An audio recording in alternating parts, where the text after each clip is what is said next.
네, 매주 화요일 라이브쇼에 야심찬 코너를 저희가 준비하고 있습니다. 성역 없는 토크, 솔직하고 거침없는 토론의 장, 이 토론의 정수를 보여드릴 리얼 100분 토론입니다. 진짜 100분입니다. 네.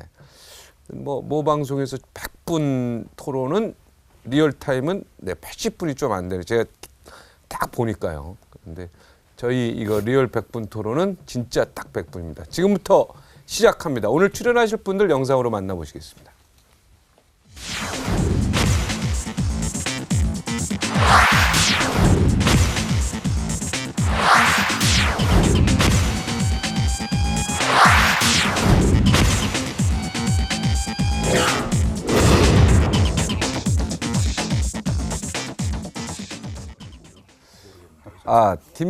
김용남 전 의원이 친박 아니라고 했습니까, 지금?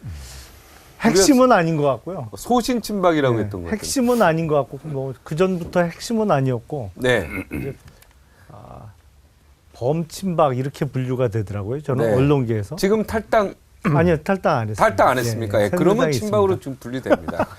저도 그러면은 저기 제 이름 위에 써 있던 거 뭐 DY계라고 돼 있는데 네. DY 정동영. 네.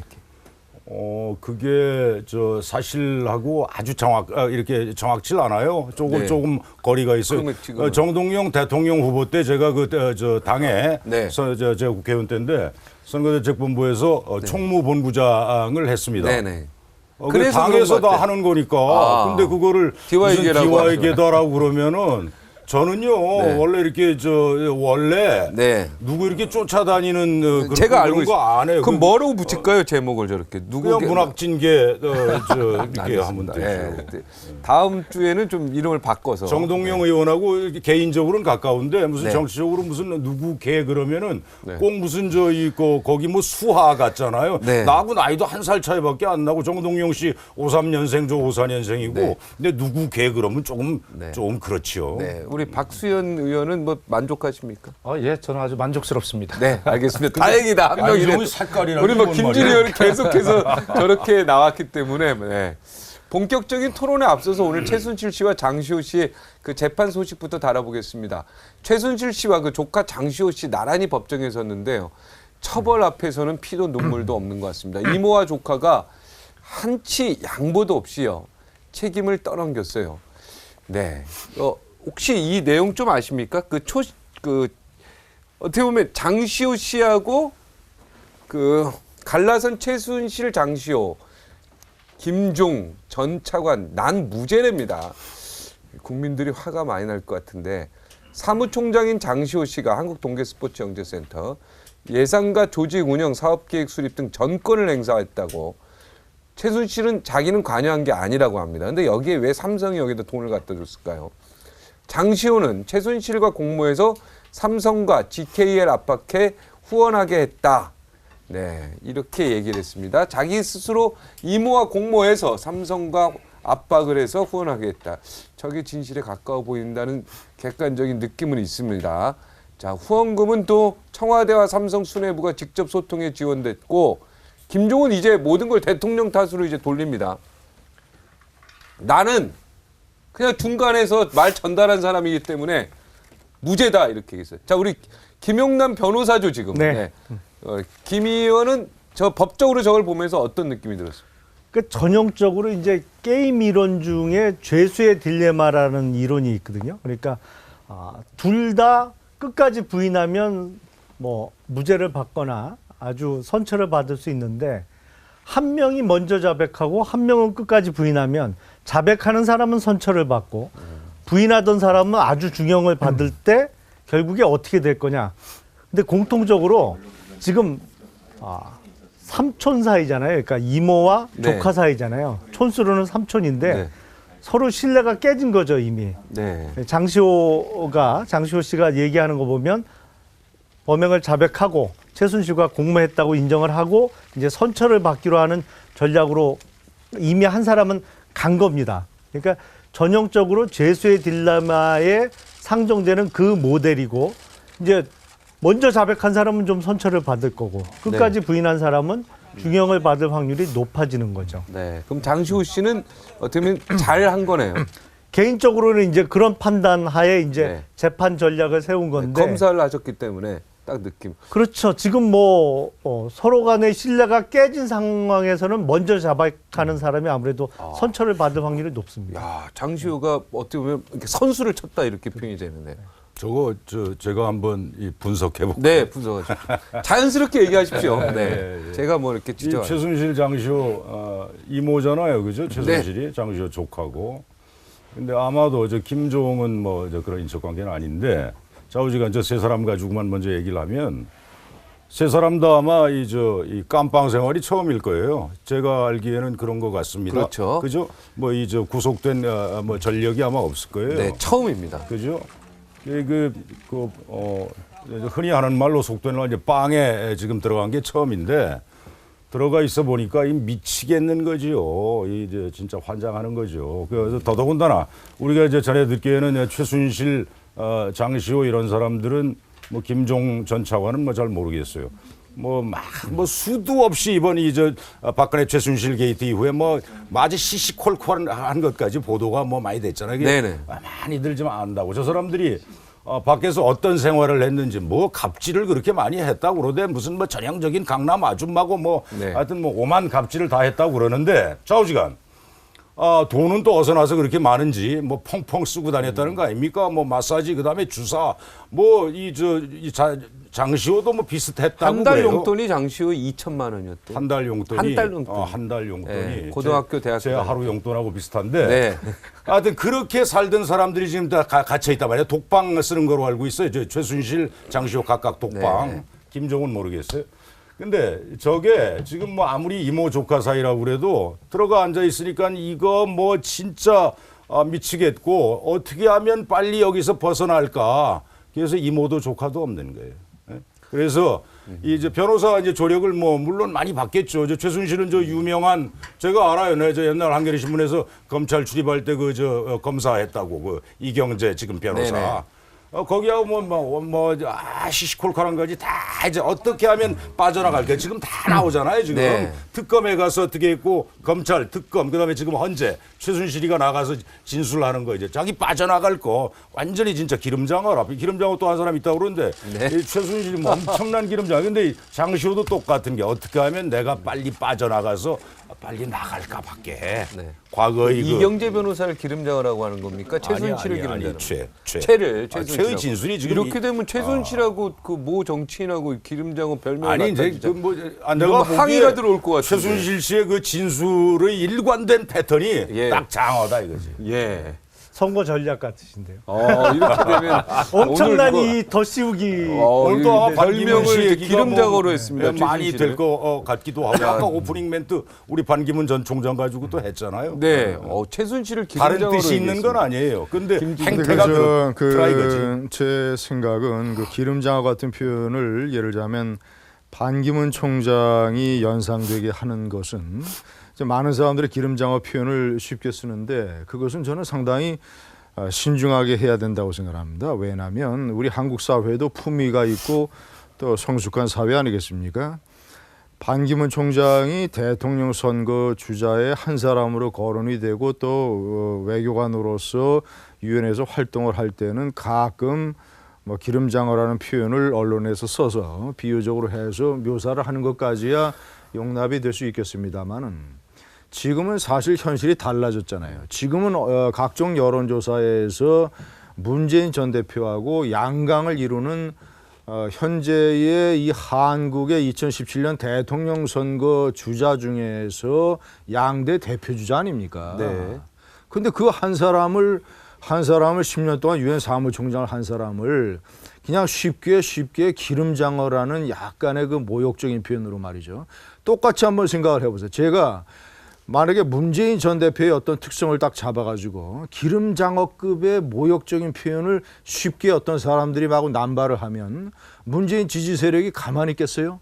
우리 한국 사회에서 표현력이라든가 공격성에서 보수 우파보다도 훨씬 더 강력한 진보 좌파 세력이 내가 볼 때는 가만히 있겠어요?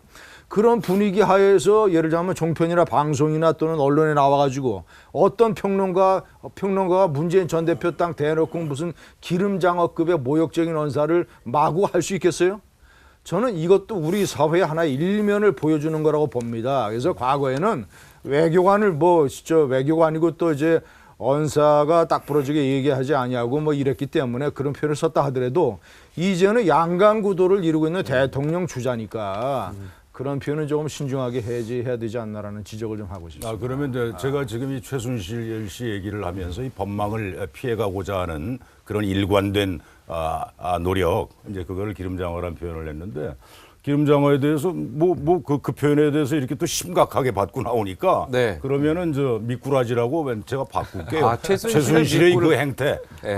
법망을 피해 나가고자 하는 미꾸라지 행태였다. 최순실은 한 말씀 미꾸라지겠죠. 예. 보태면 사실 국민들의 마음이 얼마나 지금 씁쓸하실까라는 생각을 하게 되는데, 최순실의 행태, 그 다음에 지금 그 이모와 조카 사이에 저렇게 서로 뭐 내 탓하고 서로 빠져나가라 이런 모습을 보면서 사실은 저는 인간의 본성이라는 게 이렇게까지 정말 떨어질 수 있겠다라고 하는 그런 씁쓸한 생각이 들고요. 또 하나는 이게 중요한 지점이라고 생각을 하는데, 역시 자식 이기는 부모 없다라는 옛말이 생각이 납니다. 결과적으로 장시호가 저렇게 최순실을 배신했다고 하는 것, 저 이유는 사실 그 어린 아이 때문에 사실 어떤 마음이 많이 약해진 측면이 있다고 하지 않습니까? 최순실도 지금 많은 여러 가지 혐의를 부인하고는 있지만 사실은 정유라가 한국에 소환돼서 와서 본격적인 조사를 받게 된다 하면 아마 최순실의 입도 그 자식으로 인해서 열리지 않을까 이런 생각을 하게 되는데, 어쨌든 국민이 보시기에는 이 많은 국정농단 사태를 겪으면서 그렇게 정말 충격적으로 받아들이고 있는데 여기에 저런 어떤 모습까지 자꾸 이야기하는 거 보이는 것, 정말 국민께서 설을 앞두고 정말 씁쓸한 생각이 드시지 않을까 좀 걱정이 됩니다. 제가 한 가지만 추가할까요? 네네. 저는 말이죠. 최순실과 장시호를 보면서 특히 저는 주목하는 사람이 최순실입니다. 네. 장시호 같은 반응을 보이는 것이 사실은 정상이에요. 여성 피의자고 또 아들이 보고 싶어서 또 여러 차례 검찰에 사실 집요한 추궁이라든가 신문에 일반인이라면 제대로 버텨나지 못합니다. 네. 사실을 얘기하도록 돼 있어요. 장시호 같은 반응이 정상인데, 저는 최순실 사태에서 처음부터 최순실 씨를 구속된 다음에 쭉 이 행태를 보면 최순실에게는 어떤 게 있느냐. 박정희 대통령 정권 때 영부인 역할을 했던 박근혜 영예와 함께 최순실의 아버지 최태민 목사가 굉장한 권력과 행사를 했습니다. 그래서 많은 돈도 기업들로부터 땡기고, 네. 그래서 저 구국봉사단 총재, 명예총재를 두 직함을 나눠가면서 그 모습을 최태민이라는 아버지가 어떻게 권력에 접근을 해서 권력과 행세를 하는가를 생생히 지켜본 사람이 딸 최순실입니다. 그런데 1979년에 11.6이 나고 박정희 대통령이 피살되고 박근혜 영예가 대통령에서 청와대에서 쫓겨나고 1980년에 전두환 신군부가 들어서면서 그 권력가였던 아버지 최태민 목사를 잡아들여서 보안사에서 신문을 하고 어디로 보내냐면, 구속을 시키지 않고 어디로 보내냐면 강원도 부대에 가서 감금시킵니다. 네. 권력가였던 아버지가 하루아침에 어떻게 추락이 되고 어떤 공경을 당하는가를 딸 최순실이는 아주 생생하게 지켜본 거예요. 거기서 어떤 게 생겼느냐, 제가 추정 분석한 일종의 권력에 대한 자위 본능이 생긴 거예요. 최순실에게는 그때서부터 고슴도치 본능이 생긴 겁니다. 이 세상에서 믿을 거는 아무것도 없다. 권력이 한번 바뀌게 되면 우리 아버지와 우리 집안도 이런 식의 풍지박산 내지는 고통을 겪을 수 있다라고 해서 나중에 이제 버틴 재산 가지고 그것을 박근혜 대통령을 통해서 일종의 부활한 거 아닙니까? 그러니까 믿을 게 돈밖에 없다. 이렇게 믿을 게 보면. 돈밖에 없다. 돈밖에 없고 철저하게 모든 것을 나는 부인해야 된다. 철저하게 고슴도치나 누에고치처럼 이렇게 웅크려드는 거예요. 예, 미꾸라지가 아니라 고슴도치네 여기서는. 이제. 고슴도치 예, 플러스 최순실. 누에고치, 누에고치. 그래서 이 최순실의 심리를 보면 말이죠. 거의 모든 걸 다 부인합니다. 청와대 간 거 빼놓고 다 부인해요. 이것은 뭐냐면 청와대 간 것도 처음에 부인했어요. 처음에 부인했어요. 그래서 부인했어요. 이것은 내가 지금 어떤 상황에 처해 있고 이런 위기 상황에서 내가 어떤 식으로 행동해야 내가 생존할 수 있다라는, 그게 맞느냐 틀리냐를 떠나서 최순실 식의 생존법으로 지금 사태를 계속 끌고 오는 거예요. 그래서 최순실을 보면서 아 참으로 이렇게 표현하면 저는 말이죠. 참으로 어떤 면에서는 무서운 여성이고 어떤 면에서는 불쌍한 여성이고 어떤 면에서는 진짜 그 사람은 이기주의로 똘똘 뭉친 사람입니다. 내 딸, 그다음에 돈. 불쌍하다는 표현은 국민의 공감을 받기는 쉽지 않을 것 어떤 같아요. 면에서는 내가 볼 때는 어떤 면에서는 불쌍한 측면이 있어요. 어떤 네. 그 심리가 고슴도치 우리 사회의 정상적인 도덕과 윤리나 이런 상식과 합리를 전혀 모르는 그런 어떤 자폐적 기질이 있다. 네, 장시호 씨는 지난 국회 청문회에서 센터 설립은 그 동계올림픽 무슨 그 영재센터 설립은 최순실 씨 아이디어였다 이렇게 이모에게 책임을 떠넘겼는데요. 이모는 아니다 이건 장시호가 다 한 거다 이렇게 얘기했죠. 자, 청문회 영상 잠깐 보시겠습니다. 동계 스포츠센터 네, 이거 누구 아이디어였습니까? 최순실 이모 아이디어였습니다. 그래가지고 누굴 찾아갔습니까? 누구하고 연결을 해줬습니까? 최순실 이모가. 네. 최순실 이모님께서 이거를 만들라고 얘기를 해서 네. 지원서를 만들어서 드렸고 계획서를 그 다음에는 여기 계시는 김종 차관님, 차관한테 네, 직위도 없이 그 동계 스포츠센터 설립을 주도했다. 이게 가능한 일입니까? 최순실 씨 힘으로 이렇게 됐습니까? 저는 최순실 씨가 지시를 하면 또 따라야 되는 입장이고 네. 이모인데다가 뭐 거슬릴 수. 예. 한편 김종 전 차관은요. 삼성후원금은 대통령 뇌물이 맞다 이렇게 인정을 했습니다. 지금까지는 이런 얘기를 안 했었는데 박 대통령과 삼성이 직통 처리한 것이므로 나는 중간에서 나는 무죄다 이렇게 주장했습니다. 결국 삼성은 피해자가 아닌 뇌물 공여자로 특검의 논리에 따른 그러한 전략인 것 같다는 생각이 드는데 정말 어떻게 보면 문학준 의원의 말처럼 김종 차관은 김종 차관도 처음 감옥 생활하니까요. 빨리 나가려고 어떻게 보면 특검의 논리에 굉장히 부합하는 이야기를 했어요 지금. 근데 저 사람들이 이렇게 쭉 진술하는 거 보면 아주 공통점이 있죠. 안종범 전 수석도 마찬가지 아니에요. 지금 다 이 대통령하고 뭐 삼성 또 뭐 롯데 뭐 SK 다 이 직거래한 것으로 이렇게 진술이 그렇죠, 네. 나오고 있잖아요. 안종범, 김종 뭐 그게 공통점이죠. 여기서 어떻게 하면 내가 좀 수월하게 빠져나갈 수 있을까? 여기 이제 변호사하고 뭐 아주 긴밀히 상의를 하겠죠. 거기에 골몰하고 있는 것으로 보입니다. 네. 김종에 대한 생각은 어떻습니까, 우리 김용남 의원? 글쎄 이제 저분이 원래 관료 출신이 아니고 대학 교수 하다가 이제 네네. 갑자기 차관이 돼서 네네. 온 거잖아요. 근데 차관으로 임명되는 그 과정도 사실은 좀 석연치 않고 네. 문제가 이게 이제 그 대학에만 계시다가 갑자기 이제 권력 핵심에 너무 가까워진 거죠. 네. 그러다 보니까 이게 자신의 처신을 어떻게 해야 되는지 이게 개념이 없었던 것 같아요. 왜냐하면 좀 노련한 관료 같으면 뭐 누가 지시를 하더라도 그게 사실은 뭐 쉬운 말로 자기 살 길은 찾아놓고 뭐 한 발 정도 담갔다 빼는 정도로 해야 될 텐데 이 양반은 갑자기 자기 차관시켜준 사람이 누군지를 아니까 너무 깊숙이 개입해냈는데 이게 안 된다는 감이 없었던 것 같아요. 그 당시에 이제 개입할 때는. 그러다가 이제 자신이 구속되고 이제 처벌받을 위기를 처하니까 이제 와서는 이제 자기는 뭐 잘 모른다, 뭐 위에서 다 알아서 했다 이렇게 발을 빼고 있는데 삼성 후원금은 대통령 뇌물이 맞답니다. 본인의 얘기예요. 예. 야, 이 강력한 이거는 어떻게 보면은 야 이재용 그 부회장의 구속영장 청구한 거하고 직결되는 얘기 아닙니까 이게? 그렇습니다. 지금 특검의 가장 큰 수사의 초점은 바로 그 대통령의 뇌물죄 내지는 삼자 뇌물죄를 증명하는 것 아니겠습니까?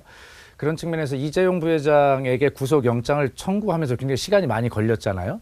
그만큼 특검도 사실은 그것이 아마 법원에서의 어떤 그 법리적 증거 이런 것들이 굉장히 좀 사실은 자신이 없는 부분도 있는 것 아닌가 신중하다는 측면 그리고 처음에 22시간이나 되는 오랜 시간을 조사하는 것을 보면 굉장히 좀 뭔가 특검도 망설이는 부분이 있었는데 그런 특검의 필요성에 정확하게 아주 센터링을 골을 넣도록 잘 해주는 아주 어시스트를 잘 해주는 이런 스타일이죠.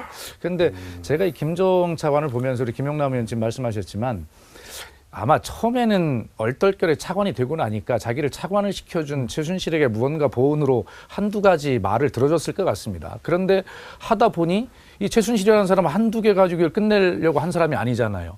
문화체육부에 관련된 여러 가지 일들을 다 싹쓸이 하려고 하는데 거기에 그걸 정리해 줄 사람이 필요했고 그것으로 김종을 택했는데 김종이 이제 이 수렁에서 발을 뺄 수가 없이 그냥 그 지난번에 고영태의 증언처럼 최순실의 수행 비서처럼 보이게 하는 이런 정도로 발이 깊이 빠져버린 것이죠.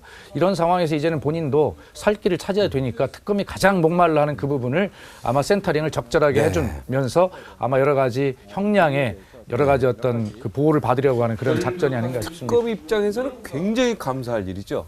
우리 김재현 의원이 김종 차관에게 한마디 좀 해줘야 돼요. 저는 말이죠. 오늘 제가 좀 상당히 의미 있는 하나의 시각을 들었는데 네. 내일 이재용 부회장에 대한 영장 발부 여부가 실질 심사가 예, 오전에 있습니다. 네, 오전에 있죠. 영장 발부 여부가 앞으로 이번 대통령 선거판에 상당한 영향을 미칠 것이다. 이런 이 시각을 오늘 제가 들었어요. 어떤 얘기냐면 네. 저것이 과연 지금 대한민국 기업인 넘버원을 구속시킬 만한 사안이냐, 감옥에 보낼 만한 사안이냐. 그거는 요 다음에 여기 저희가 준비를 해놨어요. 판넬. 요에 때 해주시면 안 될까요? 지금은 김종 차관에 대해서 저렇게 삼성 저건 후원금으로 대통령 뇌물이 맞다 이렇게 얘기했습니다. 글쎄요, 근데 하여튼 김종 차관은 어떤 생각에서 저런 얘기를 했는지 모르겠지만. 네, 그럼 우리 얘기하세요 이제. 자, 그럼 하나, 둘, 세 개 중에서 중요한 게 뭐냐면 한번 우리가 따져 보면. 네. 자, 세 개의 주요한 혐의 중에서 미르와 K스포츠 재단에 삼성이 낸 204억 원을 뇌물로 받습니다. 네. 뇌물로 받어요. 네. 자, 그러면 다른 기업들이 낸 것도 전부 다 뇌물 아니겠습니까? 774억 원이 전부 다 뇌물 아니에요. 아니 430억만 일단 뇌물죄로 받습니다. 예. 아니 그거는 이제 다른 기업들 그렇죠. 다른 모든 봐야죠. 기업들이 미르와 K스포츠 재단에 낸 게 전부 다 뇌물 아니에요. 그렇게 되겠네요. 그 논리라면 자 그렇죠. 그러면 뇌물이라면 네. 자 봅시오. 어떤 가능성을 우리가 하나 생각을 해야 되느냐. 대통령은 대통령의 말 그대로 대통령이 순수하게 정말 한류라든가 문화 융성 이런 것에 필요한 하나의 민간 재단으로 기업들의 돈을 찬조를 받아서 이런 재단이 필요하다는 생각으로 기업에 약간 강요를 했던 아니면 부탁을 했던 그래서 만약에 미르와 K스포츠 재단을 만든 것이 사실이라면 그리고 두 재단을 최순실이가 이용을 해가지고 말하자면 K스포츠 재단 같은 게 WK라는 최순실의 회사가 개입을 해서 완전히 그 주인 없는 돈이라고 생각을 해서 이권을 챙기겠다고 하는 최순실이의 속셈을 대통령이 만약에 몰랐다면 대통령은 속아 넘어간 거 아니에요. 최순실의 검은 속셈을 몰랐다면 대통령은 속아 넘어간 거 아닙니까? 그렇죠. 예. 대통령은 순수하게 몰랐다면 속아 넘어간 몰랐다면 대통령은 순수하게 미르나 이런 K스포츠 재단 같은 것이 필요한데 그러니까 국가 예산으로 만들어야 되는데 대통령의 생각을 잘못해서 기업들로부터 얻었단 말이에요. 근데 그것을 지금 이재용 부회장에 대한 영장 청구, 감옥에 보내겠다는 거의 사유의 사실은 절반이란 말입니다. 네, 중요한 액수로 따지면. 예. 그것이 만약에 내일 법원 판사가 검찰의 주장이 이유 있다. 두 번째, 이 나라의 삼성 대기업의 삼성하고 이 나라 기업인의 넘버원, GDP의 20% 차지하는 삼성의 총수가 도주의 가능성이 있다. 그리고 증거 인멸의 가능성이 있다고 해야 구속시키는 거 아닙니까? 만약에 구속을 시키게 되면 그것을 특검의 주장대로 경제보다 정의를 세우는 것이 더 중요한 일이라는 데에 동조하는 사람들은 아무런 문제가 없겠지만 그런 특검의 주장에 고개를 갸우뚱거리고 그렇다고 해서 미르 K스포츠 재단을 다 뇌물로 봐? 그리고 다른 거 증거인멸과 도주에 염려가 있다고 해서 이재용 부회장을 감옥에 집어넣어? 이것이 과연 옳은 것이냐? 어떤 우리 사회에 현재 진행되고 있는 파퓰리즘이라든가 어떤 하나의 어떤 바람의 영향을 혹시 받는 것이 아니냐라는 의심을 갖는 유권자들이 대통령 선거에서 표를 행사하는 데 영향을 줄 수 있는 중요한 요소가 된다는 것이죠. 요 얘기는 잠시 후에 다시 이야기 나누겠습니다. 이재용 부회장의 구성 여부가. 예, 예, 그거 자 김종 차관에 대해서 할 말 없습니까? 별로 없어요. 별로 없습니까? 예, 자, 아니 잠깐만. 네. 우리 저 김진희 의원 말씀 잘 들었는데. 요거, 예. 지금 네, 하시고. 김종 관련해서. 네, 김종 관련. 김종은 왜 누가 청문회 나와서 그랬잖아요. 그 누구죠? 그 고영태? 네, 고영태 씨가 씨, 네. 아마 그런 얘기를 했던 걸로 기억하는데 이 김종 차관이 최순실의 그 뭐죠? 수행비서처럼 네, 했다. 했다. 예. 거의 예, 종처럼 했다. 뭐 이런 얘기를 했었죠. 그렇죠. 그러니까 시키는 대로 했다 네. 이거 아닙니까? 근데 이 김 차관은 또 동시에 체육계의 황태자로 불렸잖아요. 네. 체육계에서는 이제 막강한 엄청났죠. 권력을 이제 휘둘렀다. 뒤에서 말이 많았습니다. 뭐 거의 뭐 장관은 뒷전이고 네. 김종 차관이 이제 이렇게 좌지우지했다. 근데 지금 이거요. 자기는 무죄다. 이거는 뭐 아까 얘기 나온 대로 이제 자기 빠져나가려고 네. 하는 거라고 보고. 네, 지금 우리 김진희 의원 말씀에 대해서 제가 이제 잠시 좀 드릴 말씀은 이게요 삼성이라는 정말 이 글로벌한 정말 세계적인 기업인데 대가성이 없었다면 그렇다면 지금 김진희 의원 말씀대로 박근혜 대통령이 진짜 어떤 정말 뭐 문화 융성과 뭐 체육 발전을 위해서 그런 재단 미르 뭐 K 뭐 이렇게 해서 진짜 순수한 마음으로 아니면 국가의 미래를 위해서 이렇게 하는 데 대해서 삼성도 순수한 마음으로 거기에 동의해서 몇백억을 내놨다면 문제가 안 될 수 있지요. 그런데 우리 다 알잖아요. 제일모직 그 합병권 있잖아요. 그때 국민연금이라는 게 우리 노후 자금에 우리 박종진 앵커 노후 자금이고 우리 박수현 의원 노후 자금이 김진 의원 노후 자금이라고 그거를 뒤에서 청와대에서 압력을 넣고 보건복지부 장관 문영표 구속됐잖아요. 거기서 작용을 해가지고 그 합병에서 그 합병하게끔 한 거는 이유는 목적은 이재용 부회장의 삼성 승계 그거를 정당화 해주려고 하는 네. 그런 목적에서 했던 거 아닙니까? 이걸 근데 대통령, 청와대, 안종범, 그다음에 보건복지부 이게 이 라인이 일목요연하게 일사불란하게 움직였다는 게 지금 다 드러나고 있잖아요. 그러면 그런 대가성 이걸 바라고 삼성이 몇백억을 내놓은 거라고. 그래서 특검이 구속영장을 청구한 거죠. 그렇죠. 네, 요 얘기를 잠시 후에 다시 하도록 하겠습니다. 그래서 그걸 네. 마무리를 지으면 네. 말하자면 거기에 이 두 재단에다가 삼성이 내놓은 게 지금 몇백억이죠? 뭐 하도들 액수가 뭐 그래서 뭐 200몇. 그러니까 재단에 200억. 출연한 건 204억. 네, 원. 저지간 뭐 정도고요. 204억인데 큰 돈이죠. 그렇게 내놓고 그러고 그 제일모직 그 합병권으로 해서 그렇게 해서 삼성이 결과적으로 얻는 수익이 얼마죠? 제가 알기로 4조가 넘는 걸로. 어마어마합니다. 네. 네? 어마어마해요. 4조? 네. 그러면 이거는 명백한 거래죠. 명백한 거래. 뇌물로 볼 수밖에 없는 거예요. 네, 알겠습니다. 자, 첫 번째 주제. 오늘 특검에 칼 것은 박 대통령까지 닿을까? 네, 이 주제로 넘어가겠습니다.